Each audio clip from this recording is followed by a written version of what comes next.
here's this reality of PMS. PMS isn't necessarily something you have to manage. For some women, it's just part of life and it just rolls along quite easily. Or maybe there's disconnect. But essentially, let's say someone is really struggling. They're feeling, all these things that are going on in the body, maybe from migraines to bloating to fatigue to irritability or depression to cravings to whatever. Like, how do you start with all that? Yeah. So first, I get women to track all of that. Like, just start noticing, like, when is it showing up? Because when we can know that, we know which hormone is probably getting manipulated. And testing, like, we'll always test them to see, like, where their progesterone's at, where their estrogen is at. And so why is testing so important?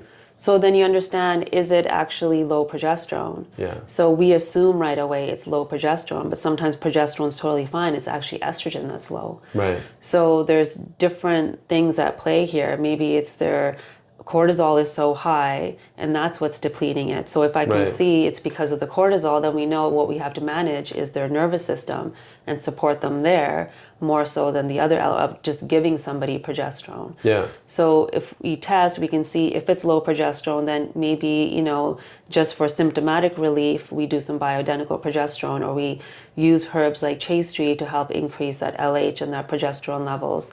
We increase the B6, increase the zinc. Like, we know what elements will support progesterone, like raising progesterone, but then if we're not managing the cortisol at the same time, none of this really matters. Yeah. Because all getting converted into that cortisol anyways. Yeah. So the testing helps us there. And then I encourage them to go get imaging done too, to rule things out. Because if there's pain on ovulation, for example, and then that pain is like getting even worse as they're reaching their phase 4, like their period, then I want to see, are there cysts there? Are there fibroids? Are there polyps? Like, is there endometriosis? If the pain is lasting for that long, maybe there's some endometrial tissue around the gut, because often gut issues are also involved. Yeah, well, I mean, what you just laid out was so important, because I think a lot of people just go like, well, what's the strategy? Like, what's a treatment? Yeah. And you're bringing it back to, you got to know yourself. Like, know thyself. That's the best form of self-care. That's your quote, right? So you're tracking, you're getting all this information, you're getting this data, maybe you extrapolate over 1 month, 2 months, 3 months, maybe even just thinking about what things have been like back in time. And then you're actually getting some specific individualized assessment for your unique hormonal system. And you're talking about a urine test. Yeah, the Dutch test, right? yeah, specifically. And then what we haven't talked really about yet is that PMS is also connected to the digestive system. So women will notice that their bowels will start to change leading up to their periods. Like, some women have diarrhea leading up to it, or just loose stools, or just cramping in their digestion. So we've noticed that if your digestion is healthy throughout the month, it's often easier to transition into your period too, and the cramping is less. So then we're working on digestion as well. If we know through the testing your estrogen's really high, like you're actually in estrogen dominance, we know you need to take things like DIM or I3C or calcium D-glucarate to help support detoxification.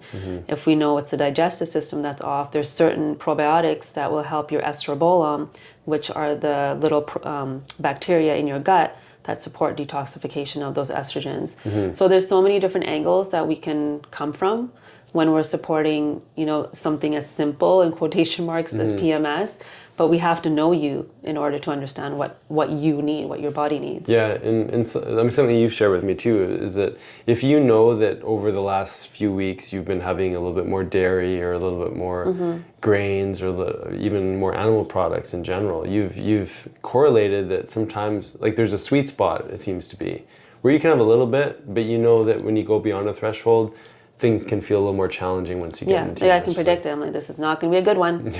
Here it comes. Your son, Soren, is like getting you to eat with him and indulge in the foods that he loves. And my body doesn't like red meat. Right, yeah. So, I mean, that's super important. So we started off with assessment, getting very specific on what's uniquely shown up for you. We talked about the Dutch test or the urine test as a measurement, because it's great. You can look at cortisol fluctuations, like it's called your diurnal variation, your fluctuations on cortisol rises or falls throughout the day, all the way down to how all our hormones are metabolized through gut health and detox and whatnot. Yeah, and the other thing that I talk to a lot of my patients about, if there's a reoccurring theme that's coming up in regards to their mood or thoughts that are showing up in that last half, like that luteal phase, if there's a pattern to it, it's your body's way of telling you there's something that you're still stuck in. Like, what is it that you haven't healed yet that's coming up every month? So the more we look at our cycle as an opportunity to heal, the more we realize, okay, all of these like symptoms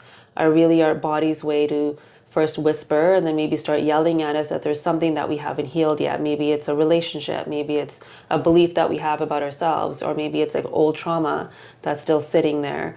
So if we can also be curious about that and understand, okay, there's this one thing that I'm always getting irritated about. Maybe it's with our partner. There's one thing that he does that really irritates me, but I'm not actually speaking to it during those other times. Maybe it can stir up some conversation between couples too. Yeah. Is there something you want to tell me? I think I told you this morning that Monday madness, I don't like it. Yeah. Awesome. Yeah. Okay, so now anything specific you want to get into a diet variation or anything like that? I mean, we kind of talked about, how it's uniquely showing up for you, but any sort of general support tools nutritionally that you like to speak to? Yeah, so one of the biggest deficiencies we see with pain, cramping, PMS is magnesium. So upping your magnesium levels is important from a nutritional standpoint. And then looking at, okay, what's going to deplete my magnesium?